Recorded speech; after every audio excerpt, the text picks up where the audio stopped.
Welcome sa munting YouTube channel natin guys. Please support my videos. Like, comment and subscribe lang po mga idolo. Maraming salamat po. Story Present, Myriad World Inventory Box. Kabanata 2571. Ano ang dapat nating gawin? Isang grupo ng mga general ang nagtipon upang pag-usapan. Ang mga taong ito ay mga general ng iba't ibang puwersa sa kampo sa labas ng lungsod. Ang kailangan nilang harapin ngayon ay kung paano haharapin ang sitwasyong nasa harapan nila at kung paano iligtas ang kanilang mga general. Kung hindi na-resolve ang usaping ito, marami silang problema. Pagkatapos ng lahat, sa pagkakataong ito ay dumating sila upang salakayin ang Wind Absolute Country, ngunit ngayon ay nasaktan nila ang Yuanfeng Country. Kung natalo na nila ang Yuanfeng Country noon, ayos lang. Gayunpaman, hindi nila nagawang talunin ang Yuanfeng Country at natalo pa sila ng kabilang partido. Naging mahirap ito. Kung hindi nila ito mahawakan ng maayos, hindi lang nila aatake ang Wind Absolute Country, maging ang Yuanfeng Country ay gagantay sa kanila. Tungkol naman sa Wind Absolute Country, na-offend na nila sila ng lubusan. Kung hindi nila makukuha ang pagkakataong ito para talunin ang Wind Absolute Country, kapag nakabawi na ang Wind Absolute Country, ang naghihintay sa kanila ay kamatayan at ang bansa. Sa makatuwid, kinailangan nilang lutasin ng mabuti ang problema ng Yuanfeng Country, at sa lalong madaling panahon. Sa sandaling ito, lahat ng mga general na naruroon ay tumingin sa isa sa kanila. Ang taong ito ay isang general ng Chen Yuanguo, at isa sa ilang mga general ng Chen Yuanguo na maaaring makatakas. Siya na ngayon ang pinakamataas na general sa hukbo ni Chen Yuanguo na tumakas sa lungsod. Matapos matalo ng estado ng Yuanfeng, ang mga sundalo ng estado ng Chen Yuan ay hindi nagmamadaling umalis matapos makumpirma na hindi sila hinabol ng estado ng Yuanfeng. Sa halip, nanatili sila sa mga tropa ng ibang bansa. Ang kanilang pangunahing general ay nasa palasyo pa rin at marami sa kanilang mga kasama ang nahuli. Malinaw, hindi sila makaalis ng nakatulala sa oras na ito. Magpapadala kami ng mga tao para makipag-ayos sa Yuanfeng Country. Sinabi ng general ng Chen Yuan Country, ngayon, ang pinakamalaking kalaban natin ay ang Wind Absolute Country. Naniniwala ako na mauunawaan ng Yuanfeng Country ang puntong ito. Kung mayroon tayong panloob na alitan, ito ay makikinabang lamang sa Wind Absolute Country sa huli. Alam mo rin ba ang puntong ito? Kung gayon bakit mo inatake ang Yuanfeng Country sa oras na ito? Galit na sabi ng general ng ibang bansa. Ang pangunahing salarin ay ang Chen Yuan Country. Sila ang unang nagsimula ng digmaan, na humantong sa kasalukuyang sitwasyon. Iyon ay dahil kami mismo ang sumalakay sa Yuanfeng Country. Hindi namin hiniling na sundan mo kami. Ikaw ang gustong sumunod sa amin sa lungsod upang samantalahin ang sitwasyon. Kaya naman ikaw ang nasa ganoong sitwasyon ngayon. Masungit na sinabi ng general ng Chen Yuan Country na iyon. Noong nakaraan, ang lakas ni Chen Yuanguo ay napakalakas, pangalawa lamang sa Wind Absolute Country. Masyadong mabilis ang pag-unlad ng Wind Absolute Country, at ang kanilang mga mata ay laging nakatutok sa Great Lu Dynasty. Wala silang pakialam sa mga bansa sa labas ng Great Pass. Para naman sa mga bansang nasa labas ng Great Pass na nakaramdam ng pananakot, natural silang lalapit. Sa pamamagitan lamang ng pagtutulungan nila malalabanan ang banta ng Wind Absolute Country. Sa maliit na grupong ito, ang lakas ni Chen Yuanguo ay walang alinlangan na pinakamalakas. Sa makatuwid, si Chen Yuanguo ay palaging pinuno ng maliit na grupong ito. Naging sanhi din ito ng kanilang mga general na magkaroon ng pakiramdam ng higit na kahusayan kapag kaharap ang mga general ng ibang mga bansa. Hindi sila natakot sa ibang mga general. Ngayon, ang general ni Chen Yuanguo ay may ganoong kaisipan. Watch your tone. Kakasabi lang ng general, sa tingin mo ba ang iyong Chen Yuanguo ay ang Chen Yuanguo pa rin mula noon? Pagkatapos ng laban na ito, tapos ka na. Ni hindi mo maihahambing sa Yuanfeng Country. Ipagdasal mo na ang Yuanfeng Country ay hindi agad magpadala ng mga tropa para salakayin ang iyong Chen Yuanguo. Kung hindi, hindi mo magagawang labanan ang lahat. Mawawasak ang iyong bansa. Panipi. Ang general ng Chen Yuanguo ay orihinal na may pakiramdam ng pagiging superior, ngunit ngayong narinig niya ang mga salita ng general, ang kanyang mukha ay biglang namutla. Alam niyang tama ang kabilang partido. Pagkatapos ng labanang ito, natapos na si Chen Yuanguo. Kahit na hindi sila atakihin ng Yuan Feng Country, hindi na sila magkakaroon ng katayuan na mayroon sila dati. Ang kanilang hukbo ay natalo ng higit sa kalahati, at ang kanilang lakas ay wala doon. Hindi na sila ang makapangyarihang Chen Yuanguo mula noon. Walang silbi na sabihin ito ngayon. Dapat tayong mag-isip ng paraan upang mailigtas ang ating general at pagkatapos ay ipaliwanag ng malinaw sa Yuan Feng Country na ang lahat ng ito ay isang hindi pagkakaunawaan. Saka lamang natin masisiguro ang ating sariling kaligtasan. Kung hindi, ang ating resulta ay hindi mas mahusay kaysa sa Chen Yuanguo, sabi ng general ng ibang bansa. Alam ng lahat na handa man silang aminin o hindi, sinundan nila si Chen Yuanguo sa lungsod dati. Tiyak na alam ng Yuan Feng Country ang tungkol sa sitwasyong ito. Kung ginamit ito ng Yuan Feng Country bilang dahilan para maghayganti sa kanila, ito ay makatwiran. Bukod dito, nasa kamay pa rin ng kalaban ang kanilang general, kaya lalo silang naging maingat. Kung ang Yuan Feng Country ay Yuan Feng Country pa rin mula noon, wala silang dapat ikatakot. Gayunpaman, ang labanan ngayon ay nagpakita na ang kasalukuyang Yuan Feng Country ay hindi na ang Yuan Feng Country mula noon. Kapag ang Yuan Feng Country ay talagang naghiganti sa kanila, wala na talaga silang kumpiyansa na lumaban. Hindi pagkakaunawaan. Mapagkakatiwalaan ba ang Yuan Feng Country? Panipi, ito ay isang hindi pagkakaunawaan. Ang gustong umatake sa Yuan Feng Country ay si Chen Yuanguo. Nakasunod lang kami sa likod at hindi man lang nagkaroon ng pagkakataon na makipaglaban sa mga sundalo ng Yuan Feng Country. Lahat ng resulta ay dulot ng Chen Yuanguo, sabi ng isa pang general. Hindi mo magagawa ito. Ang general ng Chen Yuanguo na naramdaman na malapit na siyang iwanan ay mabilis na nagsabi, dapat tayong magkaisa ngayon at hayaan ang Yuan Feng Country na makita ang ating lakas. Sa ganitong paraan, hindi nila tayo basta-basta aatake. Bagamat sila ay malakas, kung sila ay lalaban sa atin ng direkta, magkakaroon ng maraming pagkatalo. Ang Wind Absolute Country ay tumitingin sa atin ng may pag-iimbot. Ang Yuan Feng na bansa ay tiyak na lalaban sa panahong ito ng hindi mahilig sa kalooban. Paano kung talagang gawin nila iyon? Sabi ng isa pang general, hindi natin magagamit ang kinabukasan ng ating bansa para tumaya sa determinasyon ng bayan ng Yuan Feng na maghayganti. At saka, lahat ng ito ay kayo ang sanhi. Dapat ninyong pasanin ang responsibilidad sa pagkakataong ito. Tama na yan. Ang general sa gilid ay nagsabi, ang Yuan Feng Country ay marahil ay hindi nais na magsimula ng isang malawakang digmaan. Hanggat aminin natin na ang lahat ng ito ay isang hindi pagkakaunawaan at nagbibigay ng kaunting kabayaran, hindi nila ito itutuloy laban sa atin. Malinaw na itinago ng Yuan Feng Country ang kanilang lakas dati. Sino ang nakakaalam kung may iba pa silang itinatago? Kapag ang Yuan Feng Country ay talagang nagsimula ng digmaan sa atin, ang mga kahihinatnan ay hindi maiisip.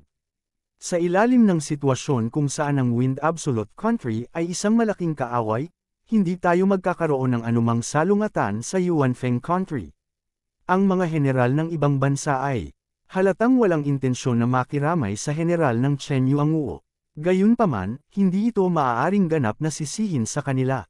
Isinasaalang-alang lamang nila ang mga bagay mula sa pananaw ng kanilang sariling mga interes. Sa kanilang opinyon, ang labanang ito ay ganap na sanhi ng Chen Yuanguo. Wala itong kinalaman sa kanila. Malinaw nilang maipaliwanag ang Yuan Feng Country. Hindi na kailangang makipagsapalaran sa Chen Yuanguo. Kabanata 2572. Paano mo ito magagawa? Parehong nagalit at natakot ang general ni Chen Yuanguo nang makita niyang magkakasundo na ang iba. Kapag napagkasundoan na ng mga general ng ibang bansa at tumigil sa pakikilahok sa usapin sa pagitan ng Chen Yuanguo at Yuan Feng Country, tiyak na magiging sakuna ito para sa Chen Yuanguo. Kung noon pa man, hindi sineseryoso ni Chen Yuanguo ang Yuan Feng Country. Ang kanilang lakas ay mas malakas kaysa sa Yuan Feng Country. Kahit na kailanganin nilang harapin ang pag-atake ng Yuan Feng Country ng mag-isa, hindi sila matatakot. Gayunpaman, ang kasalukuyang sitwasyon ay malinaw na naiiba. Ang estado ng Yuan Feng ay aktwal na nilinang ang isang napakalakas na hukbo na walang nakakaalam.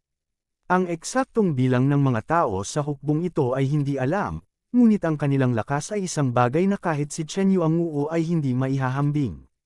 Bukod dito, pagkatapos ng nakaraang labanan, ang hukbo ni Chen Yuanguo ay dumanas ng matinding pagkatalo. Ang pangunahing general ay wala kahit saan. Ngayon, si Chen Yuanguo ay nasa pinakamahina sa kasaysayan. Siguradong maghihiganti ang Yuan Feng country sa nangyari noon. Sa makatuwid, agarang kailangan ni Chen Yuanguo ng mga kaalyado at suporta mula sa ibang mga bansa. Kailangan nila sila para mamagitan sa relasyon sa pagitan ng Yuan Feng country at Chen Yuanguo. Kailangan din nila silang magpadala ng mga tropa para tulungan silang labanan ang pag-atake ng Yuan Feng country kung kinakailangan. Kung noon pa man, tiyak na hindi papayag ang mga general ng ibang bansa na huwag pansinin at saktan si Chen Yuanguo. Gayunpaman, ngayong nasira na ang lakas ni Chen Yuanguo, ang mga general ng ibang bansa ay nagsimula ng hindi igalang ang mga ito. Hindi pa nila pinansin at iniwan sila. Paano ito matatanggap ng mapagmataas at mayabang na general ni Chen Yuanguo? Kung wala ang tulong ng mga tropa ng ibang bansa, maaaring hindi madaig ni Chen Yuanguo ang krisis na ito. Ito rin ang dahilan kung bakit natakot ang general ni Chen Yuanguo. Maling kalkulasyon. Ang dominanteng general na ito ay talagang nagkamali sa pagkalkula sa pagkakataong ito. Hindi nila dapat sinalakay ang Yuan Feng country nang hindi alam ang tunay na lakas ng Yuan Feng country. Ito ay dahil sa kanilang padalos-dalos na pag-atake na humantong sa kasalukuyang sitwasyon, isang sitwasyon na nagbabanta sa buhay at kamatayan ng Chen Yuan country. Kung ako sa iyo, ibabalik ko kaagad sa bansa ang natitirang mga tropa at dagdagan ang depensa ng kabisera. Kasabay nito, hihilingin ko sa kanilang kamahalan na magpadala ng sugo sa Yuan Feng country upang makipag-ayos sa kanila sa halip na mag-aksaya ng oras dito, malamig na sabi ng isang general mula sa ibang bansa sa general ni Chen Yuanguo. Napagpasyahan na nilang hindi tulungan si Chen Yuanguo. Pagkatapos ng labanang ito, tapos na si Chen Yuanguo. Hindi pa banggitin na ang Yuan Feng country ay maghihiganti sa kanila, kahit na ang Wind Absolute country ay hindi sila pakakawalan. Dapat malaman ng isang tao na ang pag-atake sa Wind Absolute country ay isinagawa sa ilalim ng pamumuno ni Chen Yuanguo. Sila ang pangunahing salarin. Kapag nakabawi na ang Wind Absolute country, tiyak na maghihiganti sila kay Chen Yuanguo. Talagang tapos na si Chen Yuanguo. Anuman ang resulta ng labanan sa pagitan ng mga natitirang bansa at ng Wind Absolute Nation, si Chen Yuanguo ay gagantihan. Ang pagkakaiba lang ay kung ang paghihiganting ito ay magmumula sa Wind Absolute Nation o sa Yuan Feng Nation. Mapatla ang mukha ng general ni Chen Yuanguo. Maliwanag, naisip din niya ang kinalabasan na ito. Talagang nasa panganib ang kanilang bansa sa pagkakataong ito. Hindi niya kailanman naisip na ang sitwasyon, na sa una ay lubhang kapakipakinabang sa kanila, ay lalala sa ganoong kalagayan pagkatapos lamang ng isang pagkatalo sa Yuan Feng country. Hindi mahalaga kung sino ang nanalo o natalo sa susunod na labanan, hindi ito makikinabang kay Chen Yuanguo. Maliban kung ang Yuan Feng country at Wind Absolute country ay nakaranas ng matinding pagkatalo sa susunod na labanan, magkakaroon pa rin sila ng kislap ng pag-asa. Kaya lang niyang ipagdasal ang ganoong kahihinatnan ngayon. Kasabay nito, naunawaan din niya na ang mga general ng ibang bansa ay nakapagdesisyon na. Hindi sila magbibigay ng tulong sa kanyang bansa. Ang iba ay maaari lamang umasa sa kanilang sarili.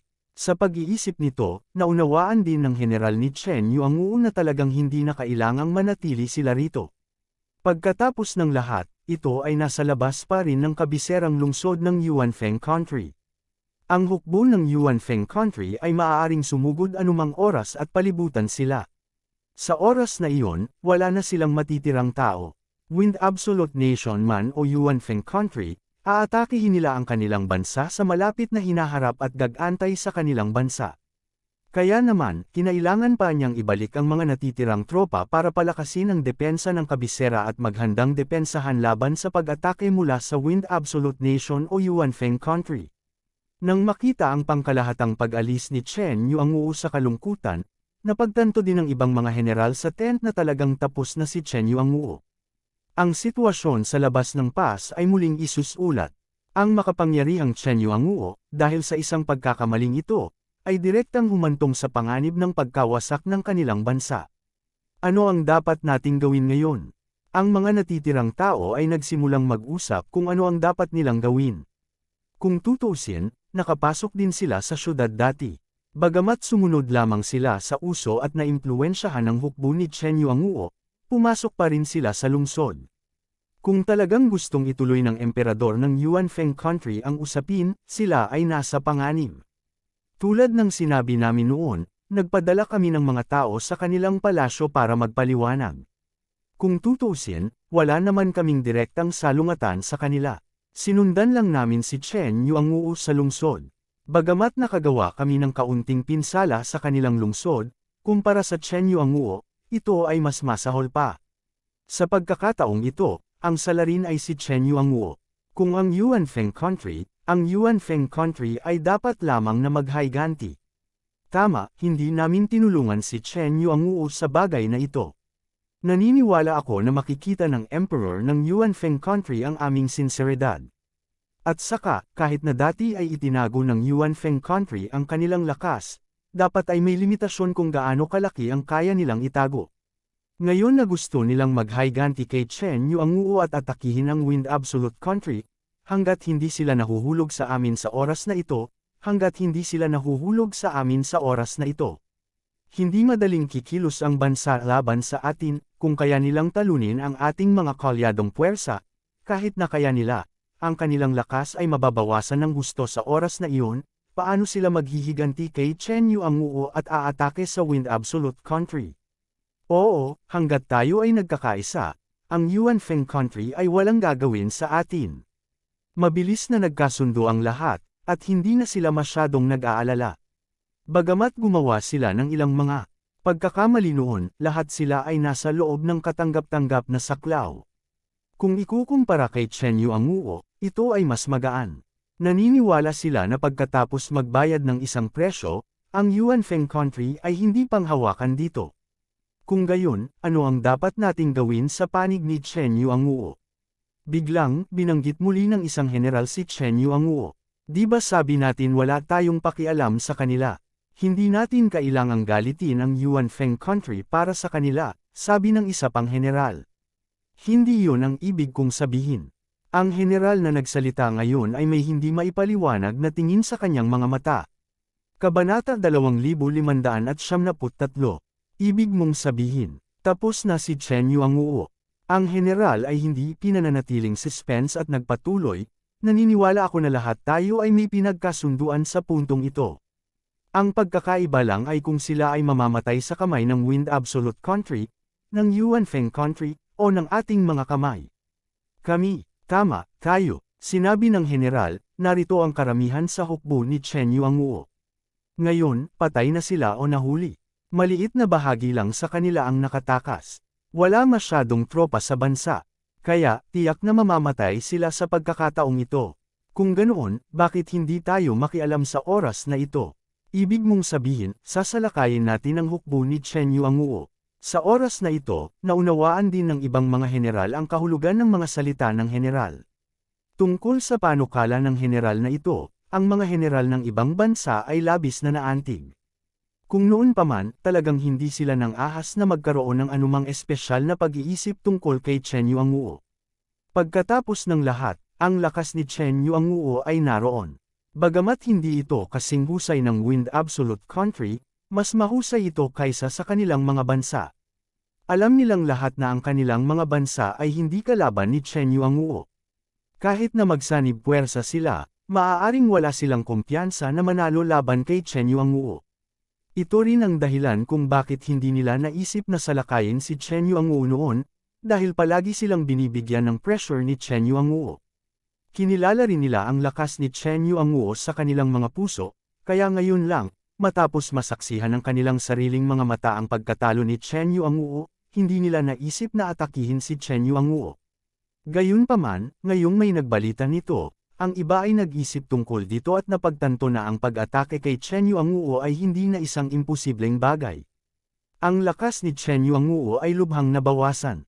Kung sila ay magsanib puwersa, ang pag-atake sa kasalukuyang Chen Yuanguo ay hindi isang problema, lalo na noong ang Chen Yuanguo ay katatapos lang talunin ng Yuanfeng country, na palagi nilang minamaliit. Hindi nila alam kung patay o buhay ang pangunahing general. Ngayon ang panahon na ang kanilang moral ay nasa pinakamababa. Sa oras na ito, malaki ang tsansa nilang manalo kung sasalakayin nila ang hukbo ni Chen Yuanguo. Tama, sasalakayin natin ang hukbo ni Chen Yuanguo. Sinabi ng general, malinaw, sa pagkakataong ito, sinaktan ni Chen Yuanguo ang Wind Absolute Country at sinaktan din ang Yuanfeng Country. Kung aatakihin natin si Chen Yuanguo, hindi sila makakatanggap ng anumang reinforcements, at mabuti na ang dalawang bansang iyon ay hindi na umatake sa kanya sa oras na ito.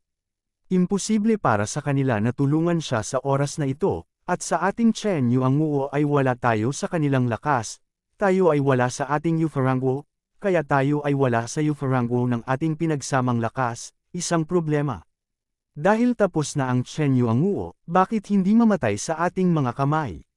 Kailangan mong malaman na ang Chen Yuan Country ay hindi mahirap.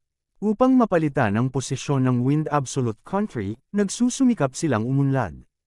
Hindi lamang sila umunlad ng husto sa usapin ng militar, ngunit nalampasan din nila tayo ng marami sa mga tuntunin ng lakas ng ekonomiya. Kung tayo ay pupunta at mangdarambong, tiyak na marami tayong pakinabang. Panipi, nang marinig ang mga salita ng general na ito, lahat ng naruroon ay naantig. Sa katunayan, ang kasalukuyang Chen Yuanguo ay parang tupa na naghihintay na katayin. Maaaring lipulin sila ng Wind Absolute Nation, maaaring lipulin sila ng Yuanfeng Nation, at maaari rin nilang lipulin si Chen Yuanguo. Kahit na ang Chen Yuanguo ay hindi kasing yaman ng Wind Absolute Country, ito ay mas mayaman kaysa sa ibang mga bansa sa labas ng pass. Sa makatuwid, kapag nakuha na nila ang Chen Yuanguo, natural na aani sila ng maraming benepisyo. Ngunit, ano ang saloobin ng Yuanfeng Nation? Gusto naming sirain ang Chen Yuanguo at Dambong ang kanilang mga mapagkukunan. Ang Yuanfeng Nation ay dapat ding magkaroon ng ganitong plano, nag-aalalang sabi ng isang general. Kung ito ay sa nakaraan, hindi nila isasaalang-alang kung ano ang iniisip ng Yuanfeng Country. Sa labas ng Great Pass, ang lahat ay nakasalalay sa lakas. Noong nakaraan, ang Yuanfeng Country ang pinakamahina sa mga bansa sa labas ng Great Pass. Natural, wala silang gaanong karapatang magsalita. Ang mga tao mula sa ibang mga bansa ay hindi rin isasaalang-alang ang kanilang mga damdamin at benepisyo. Gayunpaman, ito ay naiiba ngayon. Pagkatapos ng labanan ngayon, ipinaunawa ng Yuanfeng Nation sa lahat na hindi sila ganoon kaina. Napakalakas ng kanilang lakas, ngunit matagal na nilang itinatago ito. Ngayong nalantad na nila ang kanilang mga pangil, ang mga tao sa ibang mga bansa ay hindi maaaring baliwalain ang damdamin ng Yuanfeng Nation, lalo na't ngayon pa lang nila natalo ang Chen Yuanguo. Marahil sa kanilang opinyon, ang Chen Yuanguo ay nasa kanilang bag. Kung inatake nila ang Chen Yuanguo sa oras na ito, hindi ba ito katumbas ng pagnanakaw sa Yuanfeng Nation? Ano kaya ang iisipin ng Yuanfeng Nation? Natahimik ang ibang mga general. Lahat sila ay nag-iisip tungkol sa saloobin ng Yuanfeng Nation sa bagay na ito. Marahil tayo ay nagkamali sa paghusga sa lakas ng Yuanfeng Nation. Ang general na nagmungkahi na salakayin ang Chen Yuanguo kanina ay nagsabi, ang dahilan kung bakit nagawang talunin ng Yuanfeng Country ang Chen Yuanguo sa pagkakataong ito ay dahil sa kanilang lakas, at dahil din sa pagiging pabaya ng hukbo ni Chen Yuanguo. Napakalaki lamang ng teritoryo ng Yuanfeng Country, at hindi naging maganda ang pag-unlad ng ekonomiya nito. Kahit na may nakatagong hukbo, may hangganan ito. Ang hukbo ni Yuanguo ay na ang kanilang limitasyon kung hindi, bakit hindi nila pinalayas ang lungsod noon, at tinalo lamang ang hukbo ni Chen Yuanguo sa labas ng lungsod. May posibilidad na ito. Ang isa pang general sa gilid ay nagsabi, hindi kami nakapagmadaling pumunta sa harapan dati, kaya hindi namin alam kung ano ang nangyayari sa harapan. Gayunpaman, ang hukbo ni Chen Yuanguo ay hindi gawa sa papel. Kahit na matalo sila ng hukbo ni Yuanfeng, tiyak na marami silang nasawi. Malamang na wala silang kakayahang magpatuloy sa paghabol sa mga Chen Yuanguo, tiyak na hindi nila kayang ipagpatuloy ang paghabol sa mga Chen Yuanguo, nang pagkakataong ito na lipulin ang hukbo ni Chen Yuanguo. Sa palagay ko ay hindi. Walang sinuman sa atin ang nakakaalam ng lakas ng Yuanfeng Nation. Bagamat ang yaman ng Chen Yuanguo ay nakatutukso, kapag sila ay nasaktan ng Yuanfeng Nation dahil dito, sila ay maghihiganti sa atin. Pagkatapos, tayo ay matatalo ng higit pa sa ating nakuha. Sa tingin ko, dapat tayong magsumikap na mapanatili ang ating relasyon sa Yuanfeng Nation. Siyempre, kailangan nating panatilihin ang ating relasyon sa Yuanfeng Nation. Gayunpaman, hindi ito makakaapekto sa ating pag-atake sa Chen Yuanguo. Kung ang nakatagong lakas ng Yuanfeng Nation ay napakalakas, kung aatakehin natin ang Chen Yuanguo, inaagawan natin sila ng pagkain. Siguradong hindi sila magiging masaya. Nagsimulang magkaiba ang opinyon ng bawat isa. Gusto ng ilan na samantalahin ang pagkakataong ito para salakayin ang Chen Yuanguo, habang ang iba ay ayaw gumawa ng anumang bagay na ikagagalit ng Yuanfeng Nation. Ang lakas na ipinakita ng Yuanfeng Nation sa pagkakataong ito ay naging dahilan ng kanilang pag-iingat. Agad na hinati ang mga general sa dalawang grupo. Gayunpaman, karamihan sa kanila ay gustong samantalahin ang pagkakataong ito para salakayin ang Chen Yuanguo. Kabanata 2574. Kung ganoon nga, plano naming habulin ang hukbo ni Chen Yuanguo. Para sa inyo, sana ay hindi kayo pumunta sa Yuanfeng country para ipaalam sa kanila, sabi ng unang general na nagmungkahi na dapat nilang samantalahin ang pagkakataon na maalis si Chen Yuanguo. Ang general na ito rin ang nagpaalala sa general ni Chen Yuanguo na umalis sa lugar na ito. Mula noon, nagsimula siyang magkaroon ng mga disenyo kay Chen Yuanguo.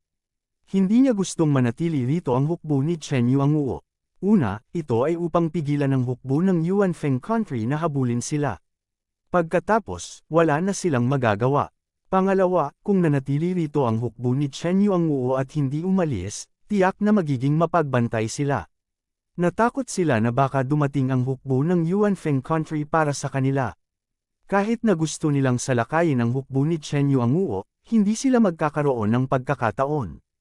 Kung sasalakayin nila ng malakas ang hukbo ni Chen Yuanguo, magagawa nilang talunin ang hukbo ni Chen Yuanguo. Gayunpaman, sa kasong iyon, mas malaki ang pagkalugi. Gayunpaman, kung bumalik ang hukbo ni Chen Yuanguo sa kanilang bansa, tataas ang pagkakataong mapatay sila.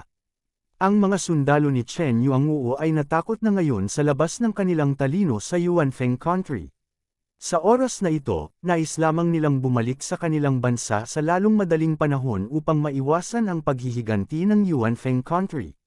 Sa makatuwid, kapag sila ay nasa kalsada, tiyak na hindi sila magiging mapagbantay.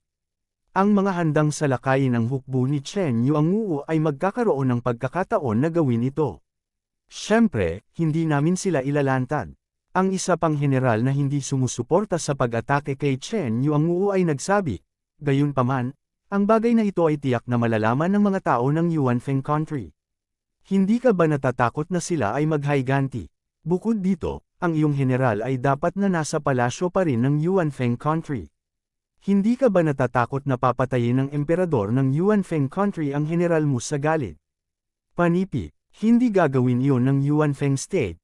Sa makatuwid, kahit nagalit sila na pinatay natin si Chen Yuanguo bago nila, mapipigilan lang nila ang galit na ito sa kanilang puso at hindi tayo aatake sa parehong oras. Hindi nila papatayin ang ating pangunahing general sa panahong ito dahil magagalit iyon sa bansang ating kinaroroonan. Bagamat ang bansang Yuanfeng ay may ilang mga tropa na hindi natin alam, at ang kanilang lakas ay mas malakas kaysa sa naisip natin, ngunit tiyak na hindi sila kasing lakas ng Wind Absolute country. Ngayong may pressure mula sa Wind Absolute country, hindi sila papatalo sa atin sa oras na ito. Iyon ay hindi mabuti para sa kanila. Kung ano ang mangyayari pagkatapos ng labanan sa Wind Absolute country, sino ang nakakaalam? Kami ay orihinal na walang lakas upang manalo laban sa Wind Absolute country. Ngayong nawawala na tayo sa hukbo ni Chen Yuanguo, hindi pa rin sigurado kung matatalo natin ang Wind Absolute country o hindi. Pagdating ng panahon, bakit tayo matatakot sa bansang Yuanfeng? Panipi, ito talaga ang ikinababahala ng maraming general sa pinangyarihan. Ang lakas ng Wind Absolute country ay hindi nagdusa ng malaking pagkawala, ngunit mayroon silang panloob na alitan sa kritikal na sandali ng pag-atake sa Wind Absolute country.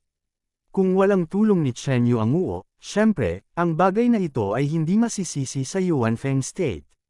Pagkatapos ng lahat, si Chen Yuanguo ang may ideya na salakayin muna ang Yuanfeng state. Ang Yuanfeng state ay passively counter-attacking lamang. Gayunpaman, anuman ang dahilan, ang lakas ng kanilang mga kalyadong puwersa ay dumanas ng malaking kawalan. Sa orihinal, ang pinakamalakas sa kanilang kalyadong puwersa ay si Chen Yuanguo. Ngayong nawawala na nila si Chen Yuanguo, napakahirap talunin ng Wind Absolute Country. At ito rin ang konsiderasyon ng mga general na gustong salakayin si Chen Yuanguo ngayon. Nagtaglay sila ng isang pessimistic na saloobin sa paparating na labanan sa Wind Absolute Country. Hindi nila naramdaman na ang Alliance Army, na ang lakas ay nabawasan ng husto, ay magiging isang laban para sa Wind Absolute Country. Ang kanilang pagkatalo ay lubos na nakikinita. Kung ganoon, tiyak na magdurusa sila sa paghihiganti ng Wind Absolute Country. At bago yun, maaari nilang sirain ang Chen Yuanguo at makakuha ng maraming benepisyo at mapagkukunan mula sa Chen Yuanguo. Sa oras na iyon, magkakaroon din sila ng isang bagay upang mabayaran ang Wind Absolute Country. Baka magamit pa nila ang mga bagay na ito para makuha ang kapatawaran ng Wind Absolute Country. Bukod dito, maaari na nilang mahulaan na hindi sila katugma para sa Wind Absolute Country. Bakit sila matatakot sa paghihiganti ng Yuanfeng State? Anyway, ang Yuanfeng State ay matatalo sa Wind Absolute Country. Sa oras na iyon, wala silang puso at lakas para maghiganti. Sa makatuwid, nagpa siya ang mga general na ito na sirain ang Chen Yuanguo bago ang Yuanfeng State. Makakakuha muna sila ng sapat na benepisyo sa kanilang mga kamay. Pagkatapos nito, kahit na ano, magkakaroon sila ng isang tiyak na halaga ng pahinga. Sana ay tama ka, sabi ng general na hindi sumuporta sa pag-atake sa Chen Yuanguo ngayon. Pagkatapos noon, naghiwalay ang dalawang panig. Ang mga general na gustong salakayin ang Chen Yuanguo ang nanguna sa kanilang mga tropa upang habulin ang hukbo ng Chen Yuanguo. Yung iba naman, nagpatuloy sila sa camp dito. Nawala na silang lahat. Ano ang dapat nating gawin? Nagkatinginan ang natitirang tatlong general at sinabing, sila lang ang mga general na hindi sumuporta sa pag-atake sa Chen Yuanguo ngayon. Maghintay muna tayo. Ang general na nagsalita kanina ay nagsabi, ang estado ng Yuanfeng ay dapat na magulo ngayon. Pagkatapos nilang huminahon ng kaunti, magpapadala kami ng isang mensahero sa lungsod upang magpaliwanag sa estado ng Yuanfeng. Ano man ang mangyari, kailangan muna nating iligtas ang ating general. Hindi natin maaaring hayaang hindi maunawaan ng estado ng Yuanfeng ang ating mga intensyon. Tumanggo naman ang dalawa pa. Bagamat nanalo ang estado ng Yuanfeng laban sa Chen Yuanguo, hindi maiiwasan ang kaguluhan sa lungsod. Kahit na ang mga taong ito ay hindi lumaban sa hukbo ng estado ng Yuanfeng noon, pumasok pa rin sila sa lungsod. Sa makatuwid, nakita nila ang kaguluhan sa lungsod. Bukod dito, ang Yuanfeng State at ang Chen Yuanguo ay nag-away. Dapat maraming bagay na dapat harapin. Sa katunayan, tama ang 3 taong ito. Talagang maraming bagay na dapat harapin sa Yuanfeng State ngayon. Dati, ang pag-atake ng Chen Yuanguo ay masyadong biglaan. Hindi ito alam ng mga sibilyan sa lungsod. Kaya naman, maraming sibilyan ang nasa lansangan at hindi maiiwasang masaktan. Kasabay nito, ang ilang mga gusali sa lungsod ay winasak din ng mga sundalo ng Chen Yuanguo. Bilang karagdagan, ang hukbo ng Yuanfeng State na nakatalaga sa lungsod ay walang maayos na pakikipaglaban sa hukbo ng Chen Yuanguo. Sa oras na ito, kailangan din nilang gamutin ang mga sugatan at harapin ang mga bangkay ng mga patay na sundalo. Kasabay nito, kailangan ding tretuhin ang mga sugatan, bangkay, at mga bilanggo ng Chen Yuanguo. Kasabay nito, nagkaroon din ng mga panloob na salungatan sa palasyo dahil sa paghihimagsik ng ikalawang prinsipe.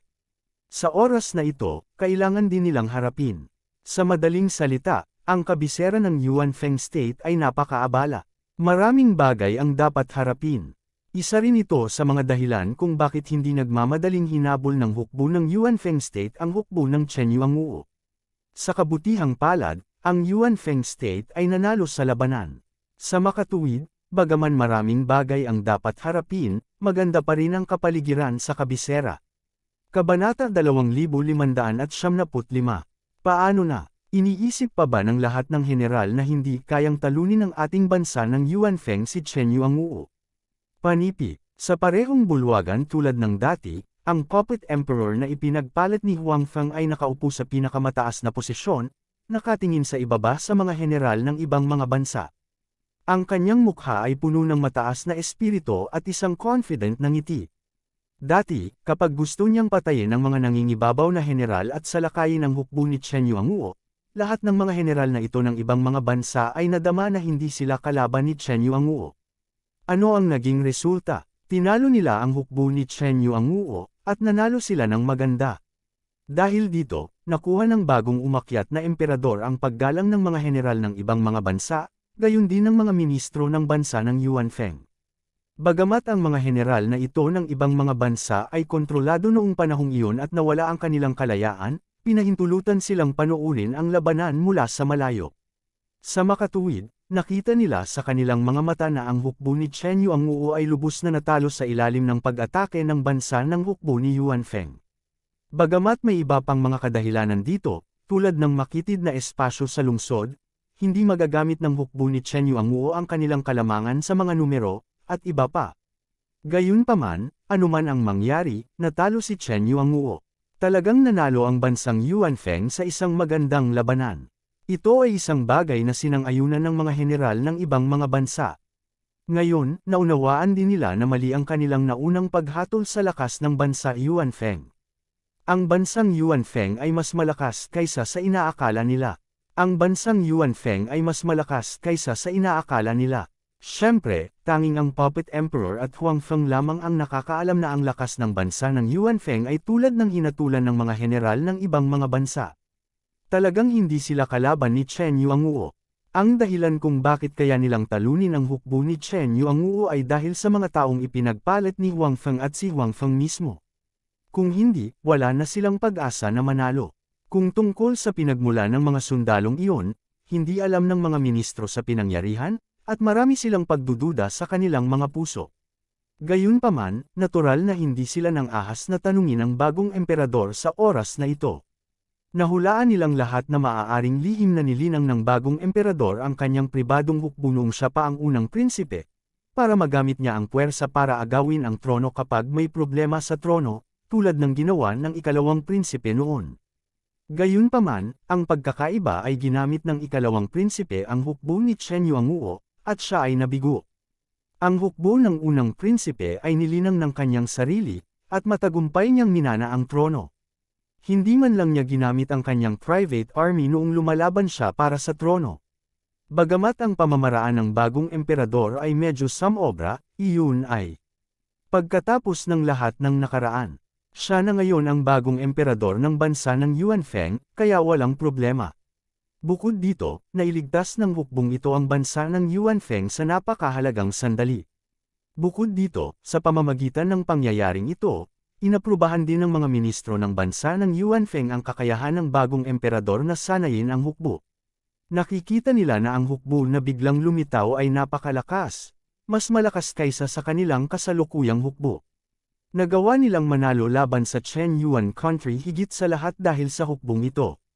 Ang hukbong ito ay lihim na sinanay ng unang prinsipe noon. Dahil kailangan nilang magsanay ng palihim, normal lang na walang gaanong tao. Ngayon na ang unang prinsipe ay naging bagong emperador, pagkatapos ay maaari niyang hayagang sanayin ang hukbo.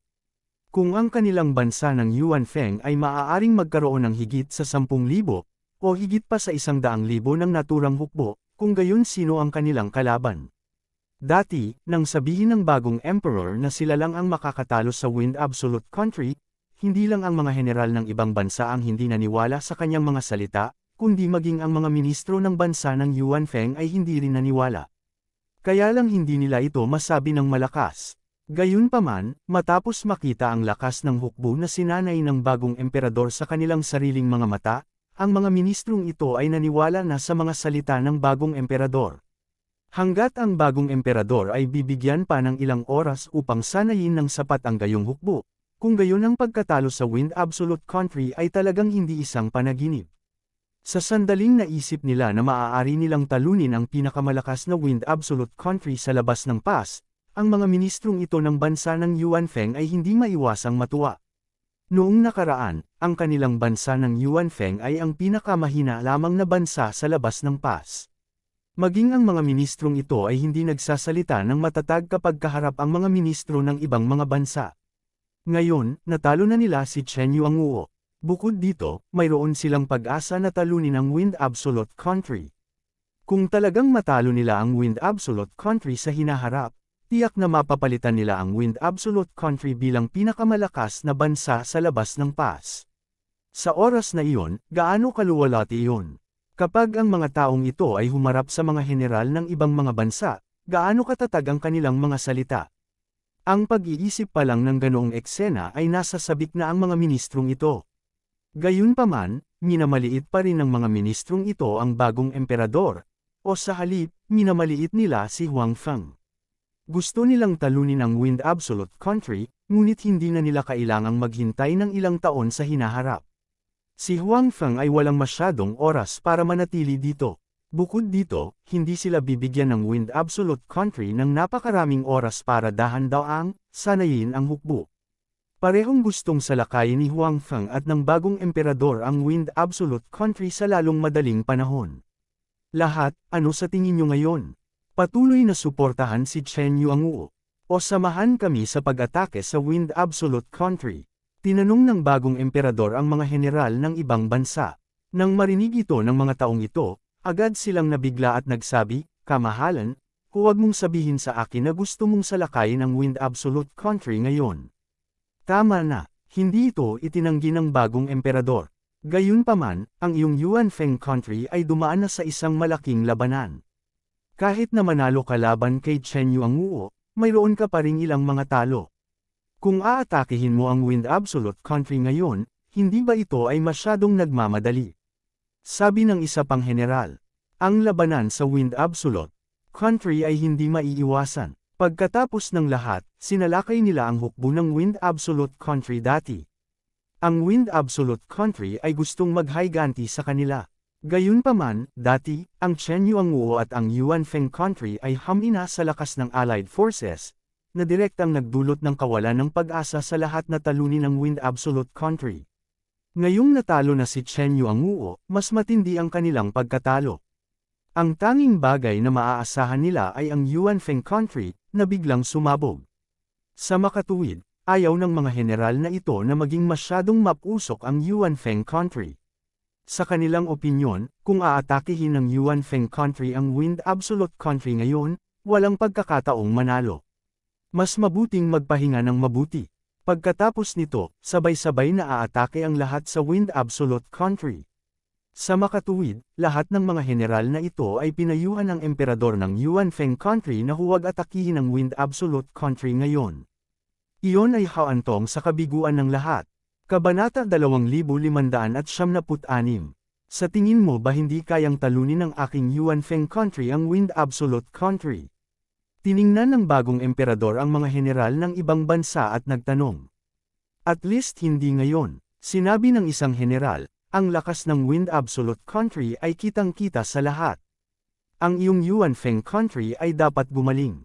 Pagkatapos, tayo ay magsanib puwersa upang salakayin ang Wind Absolute Country. Doon lamang tayo magkakaroon ng pag-asa na matalo sila. Tama na, tumanggo naman ang iba at sinabing. Ngunit, sinabi ninyong lahat na hindi natin matatalo si Chen Yuanguo. Ano ang nangyari sa huli? Sabi ng bagong emperador. Ang mga salita ng emperador ay nagpasindak sa mga general ng ibang bansa. Hindi nila alam kung ano ang sasabihin. Hindi sila naniniwala na matatalo ng Yuan Feng Country si Chen Yuanguo. Kung tutuusin, nandoon ang lakas ng dalawang bansa. Kahit na ito ang tahanan ng Yuan Feng Country, magiging napakahirap para sa kanila na talunin si Chen Yuanguo. Gayunpaman, sinampal sila ng katotohanan sa mukha. Hindi lamang natalo ng Yuan Feng Country ang hukbo ni Chen Yuanguo, ngunit maganda rin silang nanalo. Ang hukbong lumabas ng wala saan ay tinalo ang hukbo ni Chen Yuanguo na halos walang nasawi.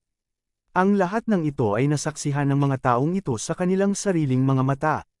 Ito ay iba, sinabi ng isang general, ang lakas ng Wind Absolute Country ay mas malakas kaysa sa Chen Yuanguo. Bukod dito, natalo mo si Chen Yuanguo dahil sa kanilang kapabayaan at dahil sa espesyal na kapaligiran. Ang mga tao ng Wind Absolute Country ay nakikipaglaban sa Great Lu Dynasty bawat taon. Mas marami silang karanasan sa labanan at hindi gagawa ng mga pagkakamaling iyon. Oo, ang Wind Absolute Country ay nagdusa sa ating mga kamay noon. Sa pagkakataong ito, mas magiging maingat sila. Hindi tayo maaaring maging pabaya. Kamahalan, bakit ka nababalisa? Sabi ng isa pang general. Dahil ang Wind Extinction Country ay kasalukuyang nasa estado ng panloob na hidwaan. Ang pagkamatay ng unang prinsipe at ng matandang general na si Mole ay magdudulot ng kaguluhan sa kanilang bansa. Ito na ang pagkakataon natin. Kapag lumipat sila, hindi na tayo magkakaroon ng pagkakataong talunin pa sila. Bukod dito, ang insidente ngayon ay hindi nagdulot ng malaking pagkatalo sa iyong hukbo, kaya hindi mo na kailangan pang magpahinga. Sa katunayan, kahit na kailangan nating magpahinga, hindi na kailangang magpahinga sa halip, sayang ang oras para mabigyan ng pagkakataon ng Wind Extinction Country na makabangon. Alam ng bagong emperor na kaya nilang manalo laban kay Chen Yuanguo dahil hindi sila umaasa sa orihinal na hukbo ng Yuanfeng Country, ngunit ang mga sundalong ipinagpalit ng emperor. Ang mga sundalong ito ay hindi gaanong natalo sa nakaraang labanan, ngunit ang mga ordinaryong sundalo ng Yuanfeng Country ay natalo ng ilan. Gayunpaman, ang mga taong iyon ay hindi nakaapekto sa kabuuang lakas ng Yuanfeng Country. Sa makatuwid, hindi na kailangang magpagaling. Higit pa rito, sa labanan ngayon, nahuli nila ang marami sa mga sundalo ng Chen Yuan Country. Matapos ay recruit ang ilan sa kanila, maaari nilang mabawi ang mga pagkalugi ng Yuanfeng Country ngayon. Ngunit, may gustong sabihin pa ang mga general, ngunit sa pagkakataong ito, isang sundalo ang pumasok upang iulat ang mga galaw ng mga hukbo ng iba't ibang bansa sa labas ng lungsod. Bagamat hindi nahabol ng estado ng Yuanfeng ang mga tropang nakatakas mula sa lungsod dahil sa nakaraang labanan at ang limitadong bilang ng mga elite na sundalo na ipinagpalit ni Huang Feng, sinusubaybayan nila ang mga tropang iyon. Sa makatuwid, mabilis na nalaman ng estado ng Yuanfeng ang tungkol sa nangyari doon. Walang lakas ng loob na magsalita ang mga general mula sa ibang bansa nang malaman nilang narito ang sundalo para iulat ang mga galaw ng hukbo sa labas ng lungsod. Talagang natakot sila dahil alam nila na ang kanilang mga tao ay sumunod sa hukbo sa lungsod. Bagaman hindi nila hiniling sa kanila at hindi lahat ay pumasok sa lungsod, nakapasok sila sa lungsod. Hanggat nakapasok sila sa lungsod, nangangahulugan ito na sinasalakay nila ang bansa ng Yuanfeng. Kung ginamit ito ng bansa ng Yuanfeng para sisihin sila o atakihin man lang sila, wala silang masasabi. Higit sa lahat, nasa Imperial Palace pa rin sila ng bansa ng Yuanfeng. Para silang mga hostage ngayon. Hindi alintana kung ito ay para sa kanilang sarili o para sa kanilang bansa, hindi nila nais na ang kanilang mga nasasakupan ay gumawa ng anumang bagay sa labas ng lungsod. Walang may dudulot iyon sa kanila. Ang bansa ng Yuanfeng ay hindi ang bansa ng Yuanfeng na inakala nila. Matapos marinig ang ulat ng sundalo, karamihan sa mga general ng ibang bansa ay may mga pangit na ekspresyon. Tanging ang mga general ng tatlong bansa ang may kalmadong ekspresyon. Malinaw, alam nila na ang mga tropa ng mga puwersa sa labas ng lungsod ay halos humahabol kay Chen Yuanguo. Ano ang naiisip nila? Ang lahat ng naruroon ay maaaring malaman ito sa isang maliit na pag-iisip. Kamahalan, sa tingin ko ay may hindi pagkakaunawaan. Nang matapos magsalita ang sundalo, agad na tumayo ang isang general at kinausap ang emperador. Ang hukbong pinamumunuan niya ay kasama rin sa grupong humahabol kay Chen Yuanguo. Habang sinusumpa niya ang deputy general na nanatili sa kampo, wala siyang choice kundi tumayo at magpaliwanag sa emperador ng Yuanfeng Country. Kung ang emperor ay nagalit sa mga aksyon ng kanyang hukbo, siya ay nasa matinding problema. Hindi pagkakaunawaan. Anong hindi pagkakaunawaan ang mayroon? Maaari mong malaman kung ano ang gusto nila sa isang maliit na pag-iisip, tama. Sabi ni Emperor, kamahalan, huminahon ka. Mabilis na sinabi ng general, hindi nila alam ang eksaktong sitwasyon sa lungsod. Baka gusto nilang tulungan ng kamahalan na ganap na wasakin si Chen Yuanguo. Sigurado ka bang ayaw nilang nakawin ang ating tagumpay at ibagsak si Chen Yuanguo bago natin gawin? Sabi ng Emperor, ito, hindi alam ng general kung ano ang sasabihin. Sa katunayan, ang general na ito at ang iba pang mga general sa pinangyarihan ay naunawaan lahat na ang kanilang mga tropa ay nais na looban si Chen Yuanguo bago tuluyang sakupin ng estado ng Yuanfeng ang Chen Yuanguo. Kung ganoon, ang mga mapagkukunan sa Chen Yuanguo ay magiging sa kanila. Kung ang mga general na ito ay nasa kanilang sariling mga kampo at hindi alam ang lakas ng estado ng Yuanfeng, tiyak na gagawin din nila ito. Gayunpaman, ang problema ay mga hostage pa rin. Sila sa palasyo ng estado ng Yuanfeng. Sa huli, ang sarili nilang mga tropa ang talagang gumawa ng ganoong bagay para galitin ang estado ng Yuanfeng. Hindi ba't sinasadya nilang ipapatay sila sa emperador ng estado ng Yuanfeng? I don't care so much. Contact your own troops now and ask them to stop. Kung hindi, ikaw ang magdadala ng kahihinatnan. Sabi ng emperor. Ang mga general ng ibang mga bansa ay hindi inaasahan na ang emperador ng Yuanfeng country ay may ganoong kitigas na ugali. Sa pagtingin sa kanya, halatang hindi siya natatakot kahit na kailangan niyang magsimula ng digmaan sa lahat ng mga bansa ng sabay-sabay. Kabanata 2577. Nang makitang umalis na ang emperador ng bansa ng Yuanfeng, ang mga general ng ibang mga bansa sa bulwagan ay mabilis na nagpadala ng mga tao upang makipag-ugnayan sa sarili nilang mga tropa at hiniling sa kanila na itigil ang kanilang kasalukuyang mga aksyon. Kahit na ang kayamanan ni Chen Yuanfeng ay nakatutukso, hindi katumbas ng halaga na masaktan ang bansa ng Yuanfeng dahil dito. Ang kanilang mga tropa ay hindi pa direktang nakikipaglaban sa bansa ng Yuanfeng noon, kaya hindi nila alam ang lakas ng bansa ng hukbo ni Yuanfeng.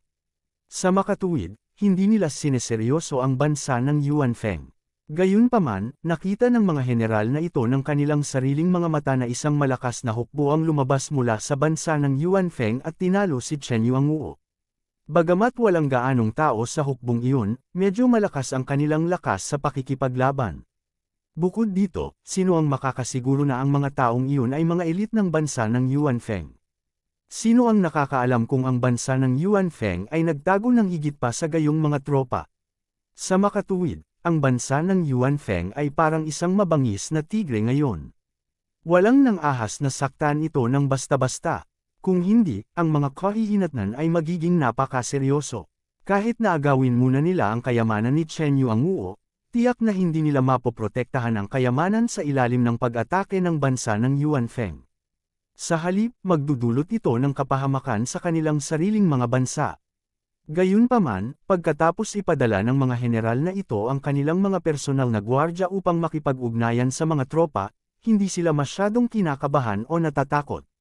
Sa kanilang pananaw, sila pa rin ang pinakamataas na ranggo na mga general sa tropa. Ang mga tao sa tropa ay tiyak na makikinig sa kanilang mga utos. Hanggat bumalik sila sa oras at hindi nasaktan ng Yuanfeng country, walang magiging problema. Gayunpaman, hindi alam ng mga general na ito na noong hinahabol ng kanilang mga tropa si Chen Yuanguo, nagpadala na sila ng mga tao upang iulat ang sitwasyon sa bansa ng Yuanfeng sa kanilang sariling mga bansa. Mahirap sabihin kung anong uri ng saloobin ang mayroon sila sa kanilang mga bansa. Sa kabilang banda, ang tatlong general na hindi humabol kay Chen Yuanguo ay walang masyadong dapat alalahanin. Pinupuri nila ang mga general na nanatili sa kampo sa paggawa ng tamang desisyon. Bagamat naramdaman nila na hindi nararapat na salakayin ng estado ng Yuanfeng ang Wind Nation ngayon, sa lakas na ipinakita ng estado ng Yuanfeng dati, hindi magiging problema para sa kanila na talunin ang mga bansang tulad nila. Sa makatuwid, hindi magandang bagay na masaktan ang bansa ng Yuanfeng ngayon. Matapos maipasa ang mensahe, ang mga general na ito ay kailangan pang manatili sa palasyo at patuloy na maging hostage dito. Master, kailan natin sasalakayin ang Wind Absolute Nation? Pagkatapos bumalik sa Imperial Harem, nakita ng bagong emperador ng Yuanfeng Nation si Huangfeng na naghihintay sa kanya. Bagamat ang bagong emperador ay isang tao sa kanyang salita, lalo na pagkatapos na manalo sa isang mahusay na labanan, na nagpahanga sa kanya ng mga ministro at general ng ibang mga bansa, siya ay lubos na gumagalang sa harap ni Huangfeng. Sa pamamagitan lamang ng hukbo sa iyong mga kamay, mayroon ka bang kumpiyansa na talunin ang Wind Absolute Nation? Tanong ni Huangfeng. 30% lang, sabi ng bagong emperador.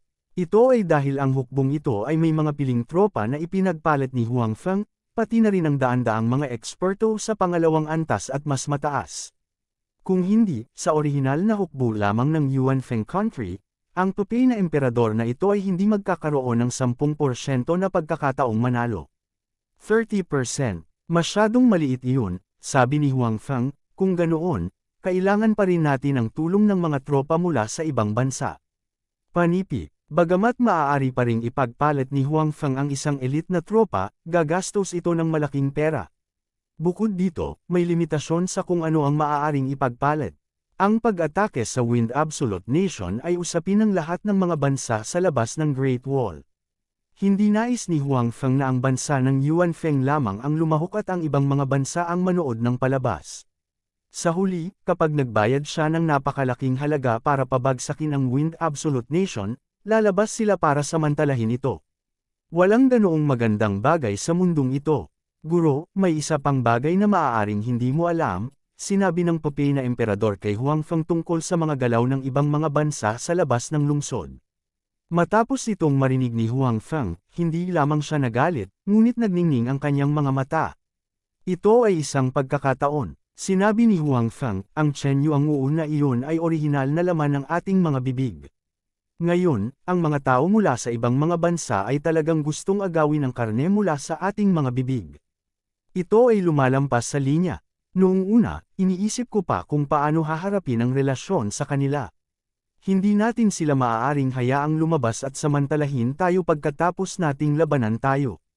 Ngayon, binigyan sila ng pagkakataong atakihin sila.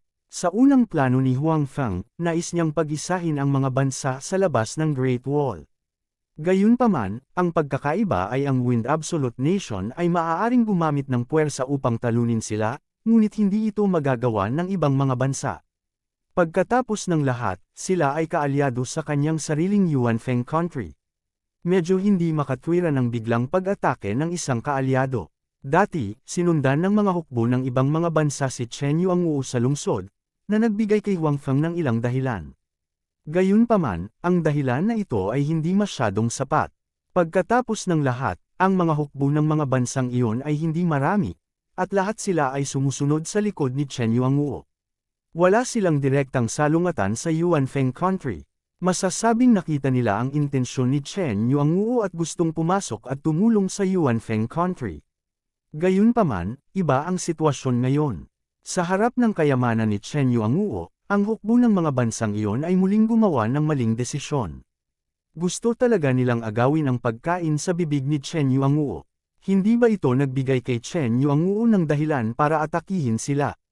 Bagamat sa kasalukuyang lakas ng Yuan Feng country, mahirap salakayin ang Wind Absolute Nation, maliban kung si Huang Feng ay nagpapalitan ng malaking bilang ng mga elite na sundalo. Gayunpaman, kung nais niyang salakayin ang ibang mga bansa, walang problema. Ang kanilang lakas ay mas masahol pa kaysa sa Wind Absolute Nation. Bukod dito, wala silang paraan upang tunay na magkaisa upang labanan ang kanyang pag-atake. Kahit na talagang magkaisa sila, tiwala si Huang Feng na kaya niyang talunin sila. Mukhang kailangan nating baguhin ang direksyon ng ating pag-atake, sabi ni Huang Feng. Malinaw na naiintindihan ng bagong emperor ang intensyon ni Huang Feng. Naghahanda muna siyang salakayin ang ibang mga bansa, pagkatapos ay salakayin ang Wind Absolute Nation. Para sa desisyong ito, natural na hindi siya tatutol. Bukod dito, pagkatapos na pag-isahin ang ibang mga bansa, maaari nilang pagsamahin ang mga hukbo ng mga bansang ito at hayaan silang makinig sa kanilang mga utos. Hindi na sana kagaya ngayon, kung saan basta na lang sila nagkaisa. Kung sila talaga ang mamumuno, baka hindi makinig ang mga hukbo ng ibang bansa sa kanilang mga utos. Bukod dito, pagkatapos talunin ang ibang mga bansa, sasalakayin nila ang Wind Absolute Nation. Bagamat binigyan nito ang Wind Absolute Nation ng ilang oras upang makapagpahinga, ganap nilang malulutas ang kanilang mga alalahanin sa kanilang panig. Ito ay nagbigay daan sa kanila na ilagay ang lahat ng kanilang mga saloobin sa digmaan sa Wind Absolute Nation. Ito rin ay isang magandang bagay para sa kanila. Kabanata 2578. Nag-usap sandali si Huang Feng at ang Puppet Emperor. Pareho nilang naramdaman na ang tatlong bansang hindi humabol kay Chen Yuang ay maaari pa ring mapagtagumpayan. Hindi nila kayang tretuhin ang lahat ng ibang bansa bilang mga kaaway ng sabay-sabay. Kung nangyari iyon, masyadong malakas ang lakas ng kalaban. Hindi sila natatakot sa isa o dalawang bansa na magsanib puwersa, ngunit kung napakaraming bansa ang magsanib puwersa, ito ay magiging napakagulo. Kahit na matalo sila sa huli, kailangan nilang magbayad ng mabigat na halaga. Pagkatapos ng lahat, ang kanilang target ay ang Wind Absolute Country. Hindi sila maaaring magkaroon ng masyadong maraming pagkatalo bago salakayin ang Wind Absolute Country. Bukod dito, kung masyado nilang pinilit ang mga tao sa ibang mga bansa, mahirap tiyakin na hindi sila sasali sa Wind Absolute Country. Kung ganoon, mas magiging mahirap ang pakikitungo sa kanila. Sa makatuwid, kailangan nilang harapin ang mga bansang ito bago mag-react ang ibang mga bansa at bago makabawi ang Wind Absolute Country. Kinailangan nilang lubusang lupigin ang mga ito. Pagkatapos, maaari nilang buong pusong atakihin ang Wind Absolute Country. I'll immediately contact the generals of the three countries. As long as we give them some benefits, I believe they will stand on our side. Sabi ng Puppet Emperor. Okay, tumango si Huang Feng. Ang layunin namin ay pag-isahin ang mga bansa sa labas ng Great Pass. Gayunpaman, sa proseso ng pag-iisa, hindi namin kailangang gumamit ng puwersa sa lahat ng oras. Maaari naming labanan ang ilan at mapagtagumpayan ang ilan. At saka, ang mga pagkalugi ay hindi masyadong malaki. Naniniwala ako na sa pagkakataong ito, ang mga hukbo ng tatlong bansa ay magiging mas mulat sa ating lakas kapag sila ay lumipat kasama natin. Sa oras na iyon, mas madali silang masupol. Ang layunin ni Huang Feng ay pag-isahin ang mga bansa sa labas ng Great Pass. Kahit na hindi sila sinakta ng mga tao ng tatlong bansa sa ngayon, kinailangan silang supilan ni Huang Feng para sa kanyang sariling mga benepisyo at mga pagsasaalang-alang sa hinaharap. Ang kaibahan lang ay kung matino ang tatlong bansang ito, mag-iiwan siya ng ilang benepisyo para sa kanila sa hinaharap. Kung sila ay tulad ng mga tao sa ibang mga bansa at may iba pang mga ideya, pagkatapos ay huwag sisihin sa kanyang pagiging impolite. Bagamat hindi pa nakikikilos ang mga hukbo ng tatlong bansa, walang sinuman ang makatitiyak na sila ay tatayo sa panig ng estado ng Yuan Feng. Marahil ang mga general sa mga kampo ng militar ng tatlong bansa ay hindi nagpasya na habulin si Chen Yuanguo. Hindi tiyak na tatayo sila sa panig ng estado ng Yuan Feng. Ang tanging magagawa na lang nila ngayon ay ipaglaban sila. Alam ko, tumango ang Puppet Emperor. Matapos talakayin ang mga detalye sa pupi na emperador na ito, umalis si Huang Feng sa palasyo at naghanda upang bumalik sa inn. Nandito siya ngayon sa palasyo at may itinatago pa ring pagkakakilanlan. Maliban sa emperador na ito, walang ibang nakakaalam ng kanyang pag-iral. Hindi nilayon ni Huang Feng na ipahayag ang kanyang pag-iral ngayon. Ito ay walang kabuluhan. Anyway, nakatayo sa harap ng stage ang pupi na emperador na ito. Kung lumitaw man si Huang Feng o hindi ay walang gaanong epekto.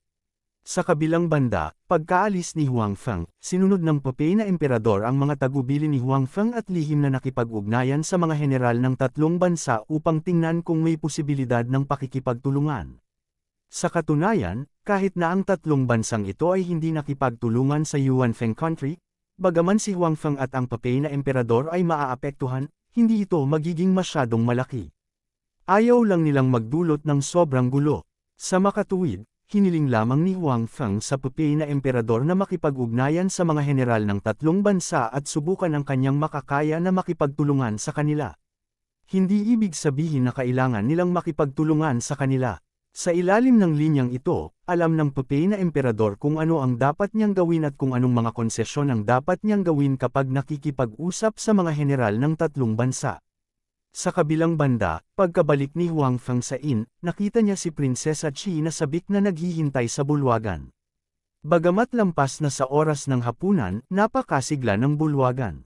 Maraming mga bisita ang hindi bumalik sa kanilang mga silid upang magpahinga. Sa halip, nagtipon sila sa bulwagan. Nang bumalik si Huang Feng, napansin siya ni Prinsesa Qi. Pagkatapos, tinanggap niya ito ng may kagalakan.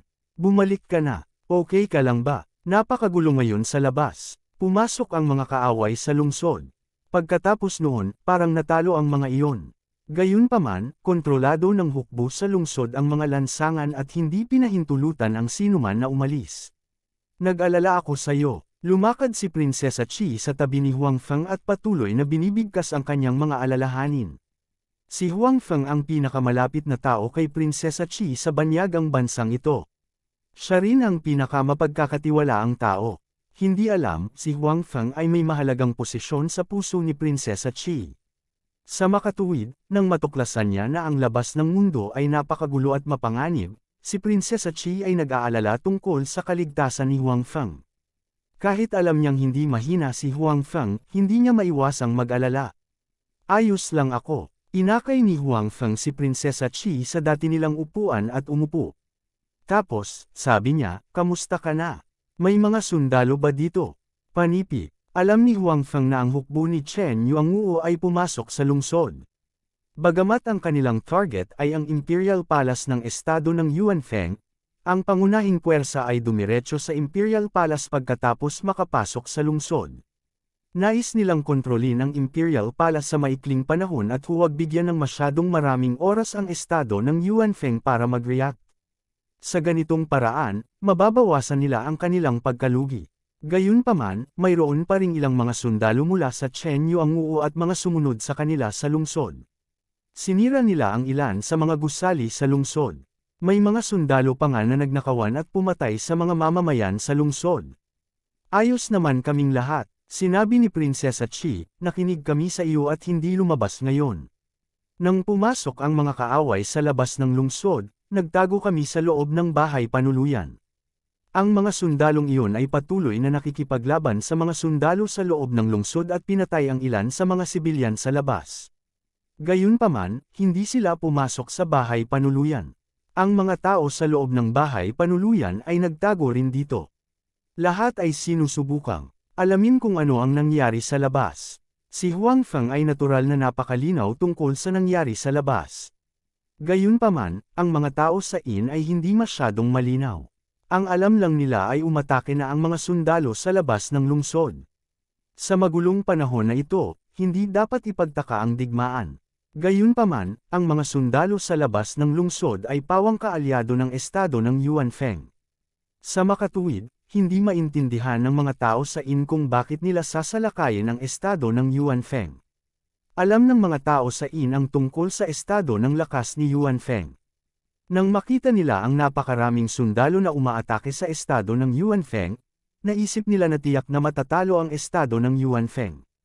Nanalangin pa sila na ang mga sundalo sa labas ng lungsod ay salakayin lamang ang estado ng hukbo ni Yuanfeng at huwag silang saktan. Gayunpaman, ang sumunod na nangyari ay lampas sa kanilang inaasahan.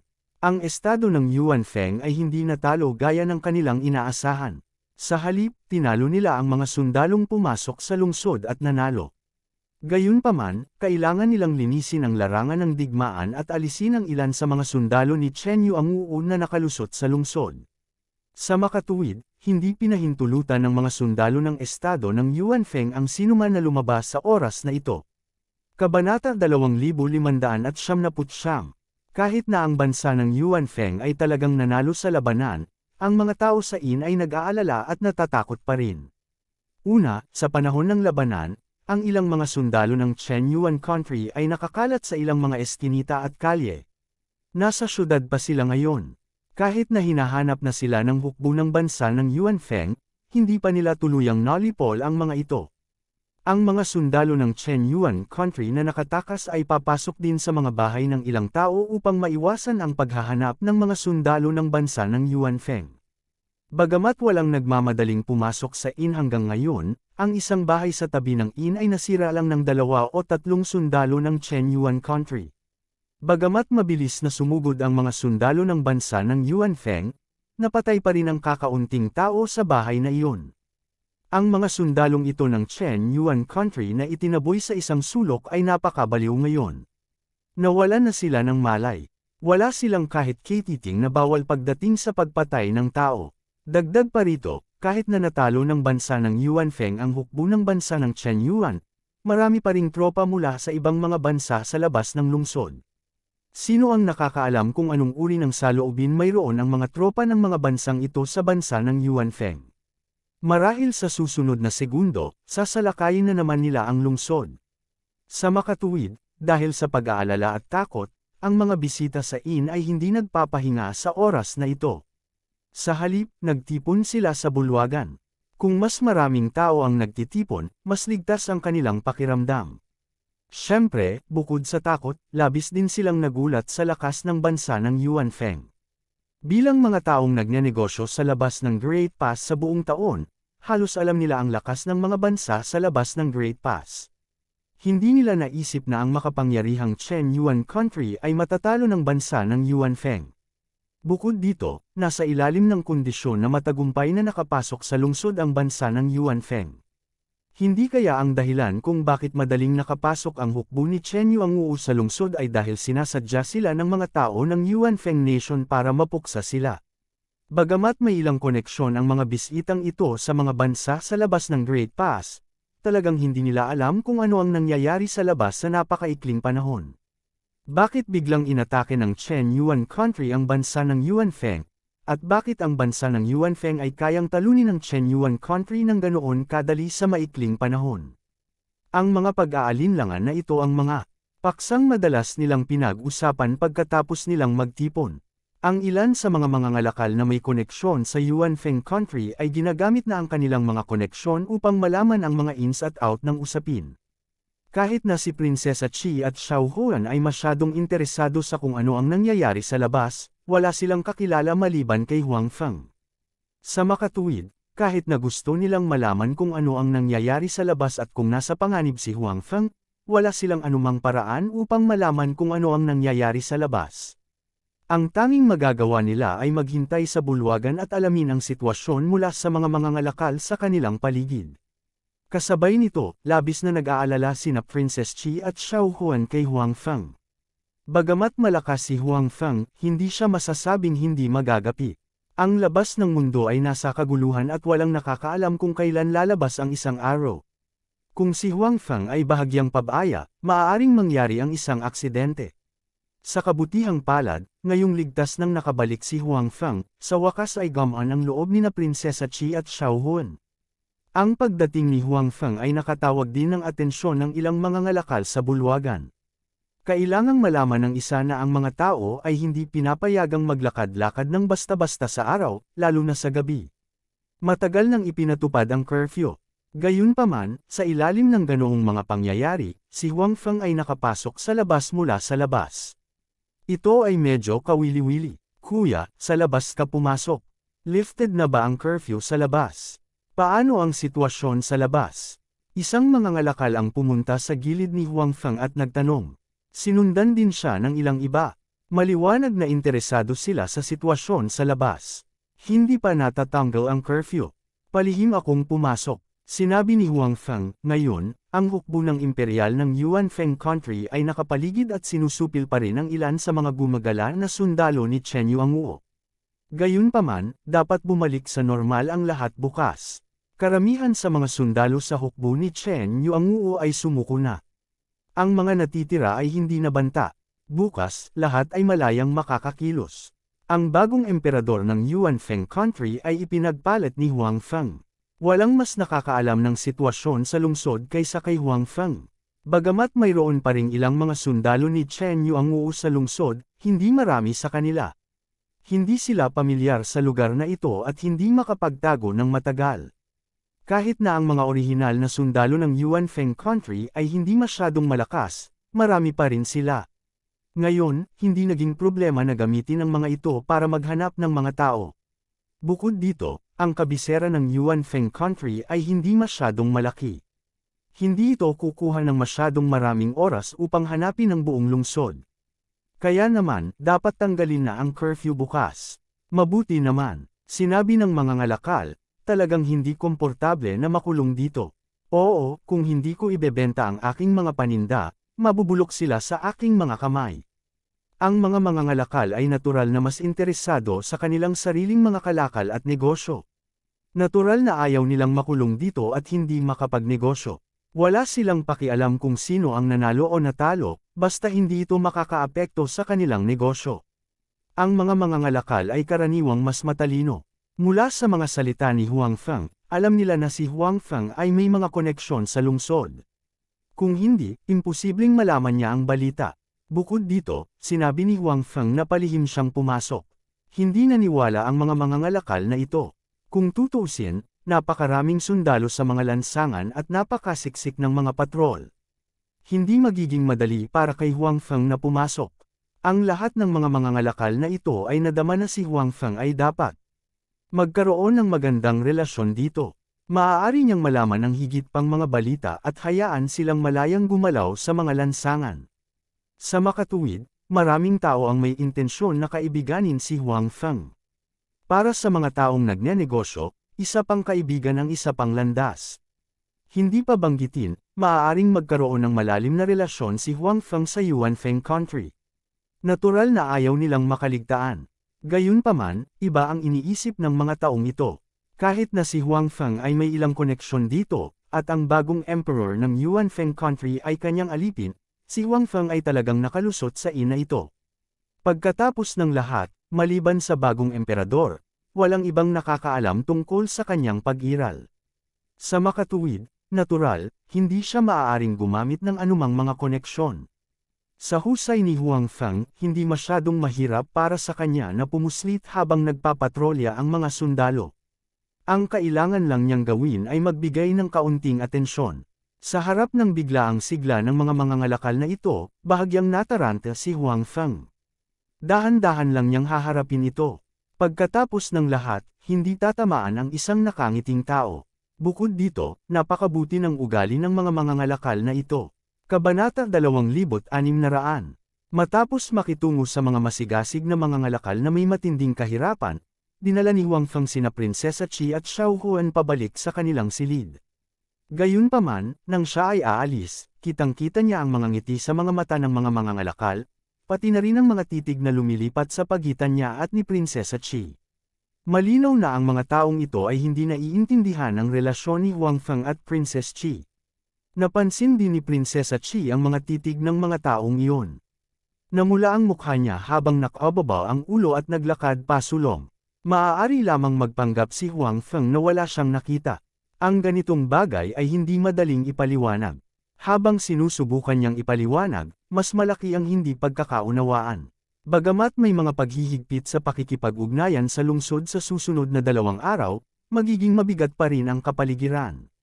Mas mabuti na huwag kayong lumabas maliban kung talagang kinakailangan. Sinabi ni Huang Feng kina Prinsesa Qi at Xiao Huan sa silid ni Prinsesa Qi. Bagamat higit sa kalahati ng hukbo sa labas ng lungsod ay pumunta upang habulin ang hukbo ni Chen Yuanguo, mayroon pa ring 3 hukbo na nakatalaga sa labas ng lungsod. Walang nakakaalam kung bigla nilang sasalakayin ang Yuanfeng Kingdom. Sa makatuwid, ang mga sundalo ng Yuanfeng Kingdom ay medyo kinakabahan kamakailan, patuloy na binibigyang pansin ang mga hukbong iyon. Dati, biglang inatake ng hukbo ni Chen Yuanguo ang Yuanfeng Kingdom nang walang babala, at malinaw na ayaw ng bagong emperor na maulit iyon. Kapag ang mga taong iyon sa labas ay umatake sa lungsod, magiging napakadelikado pa rin para sa kanila na basta-basta maglakad sa paligid ng lungsod, kahit na hindi sila madaling makapasok sa oras na ito. Baka mahuli pa sila bilang mga especially iya. Dapat ko bang ipagpalit ang 2 Panginoon ng alipin sa kanilang tabi? Napaisip si Huang Feng sa kanyang sarili. Habang nagiging tense ang sitwasyon, ang pangunahing pinagtutuunan ni Huang Feng ay ang hukbo ng Yuanfeng Kingdom. Natural, hindi rin niya inalagaan sina Princess Qi at Xiao Huan. Ngayong napakagulo ng sitwasyon, sa mga magugulong sundalo at especially iya ni Chen Yuanguo mula sa ibang bansa, maaaring mapanganib para sa Prinsesa Qi at Xiao Huan na mag-isa. Dahil gusto siyang sundan ni Prinsesa Qi, at pumayag na siya na isama sila, kailangan niyang tiyakin ang kanilang kaligtasan. Ang pagpapalit ng 2 Panginoon ng alipin ay hindi malaking bagay kay Huang Feng, at hindi ito magagastos sa kanya ng labis. Sa makatuwid, si Huang Feng ay hindi nag-alinlangan at nagpasya na ipagpalit sa 2 ganoong alipin mamaya. Hindi naman tayo basta-basta magpapaligoy-ligoy. Sinabi ni Prinsesa Qi, may kaugnayan ba ang mga nangyari sa labas sa layunin mo sa pagpunta dito?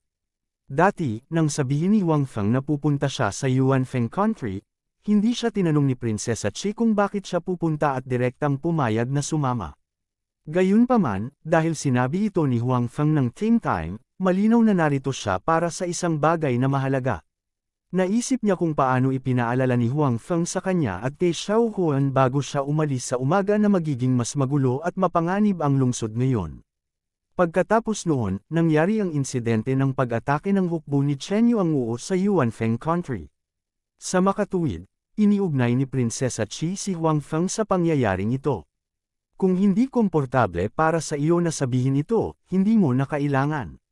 Nagpatuloy si Prinsesa Qi, hindi niya gustong sirain ang mga plano ni Huang Feng dahil sa kanyang pagkamausisa. Sa kanyang opinyon, ayos lang basta manatili siya sa tabi ni Huang Feng.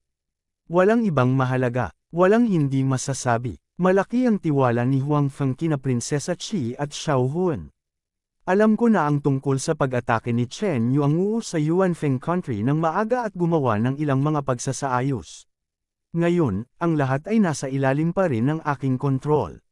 Pagkatapos nito, hahayaan ko ang hukbo ng Yuanfeng Country na salakayin ang ibang mga bansa at pag-isahin ang kanilang lakas. Pagkatapos nito, sasalakayin natin ang Wind Extinction Country. Naniniwala ako na hindi imposibleng talunin ang Wind Extinction Country sa panahong iyon. Sa katunayan, kahit ngayon, maaari lamang hayaan ni Huang Feng na atakehin ng Yuanfeng Country ang Wind Extinction Country sa lakas ng isang bansa. Gayunpaman, ang presyo na babayaran ay masyadong mataas. Kinailangan ni Huang Feng na personal na patayin ang mga nakatataas sa Wind Extinction Country. Pagkatapos nito, kailangan niyang makipagpalitan ng sapat na mga elite na sundalo. Malaking gastos iyon at hindi proporsyonal sa mga benepisyong makukuha niya. Si Huang Feng ay natural na ayaw mag-aksaya ng masyadong maraming pera sa aspetong ito. Sa pagdaragdag ng mga hukbo ng ibang mga bansa, kahit na kailangan pa ni Huang Feng na makipagpalitan ng ilang piling sundalo, ang bilang ay mababawasan ng husto. Sa ganitong paraan, makakatipid siya ng malaking pera. Kailangan lang niyang mag-aksaya ng kaunting oras at makakatipid siya ng malaki. Nadama ni Huang Feng na sulit na gawin ito. Gayunpaman, ang mga casual na salita ni Huang Feng ay naging sanhi ng pagkagulat nina Prinsesa Qi at Xiao Huan nang marinig nila ito. Maari bang pakilyusan ni Huang Feng ang hukbo ng Yuanfeng Country? Bukod dito, ang insidente noong araw ay talagang may kaugnayan kay Huang Feng. Ang lahat ng ito ay lampas sa pangunawan nina Prinsesa Qi at Xiao Huan. Sa kanilang mga mata, si Huang Feng ay kapareho nila. Kara-rating lang nila sa Yuanfeng Country at hindi pamilyar sa lugar. Dapat ay pamilyar pa rin si Huang Feng sa kapaligiran. Gayunpaman, hindi nila inasahan na kontrolado na ni Huang Feng ang hukbo ng Yuanfeng Country at maaaring pakilyusan sila ayon sa gusto niya. Paano niya ito nagawa? Bakit nakinig ang hukbo ng Yuanfeng Country sa kanyang utos? Ano ang relasyon niya sa emperador ng Yuanfeng Country? Nang makita ang pagdududa sa mga mukha ni na Prinsesa Qi at Xiao Huan, natural na alam ni Huang Feng ang kanilang iniisip. Gayunpaman, may ilang bagay na hindi angkop na sabihin sa kanila ngayon. Kung sila ang kanyang mga babae tulad ni Su Yamo at iba pa, hindi ito mahalaga. Gayunpaman, hindi bababa sa ngayon. Kaya naman, hindi niya masabi sa kanila pansamantala. May mga bagay na hindi ko masabi. Gayunpaman, huwag kang mag-alala. Nangako ako sa iyo noon na kahit wala ka sa tabi ko, mabubuhay ka pa rin ng ligtas. Tutulungan kitang maalis ang banta ng Wind Absolute Country. Talagang gagawin ko ito, sabi ni Huang Feng. Oo, naniniwala ako sa iyo, sabi ni Prinsesa Qi.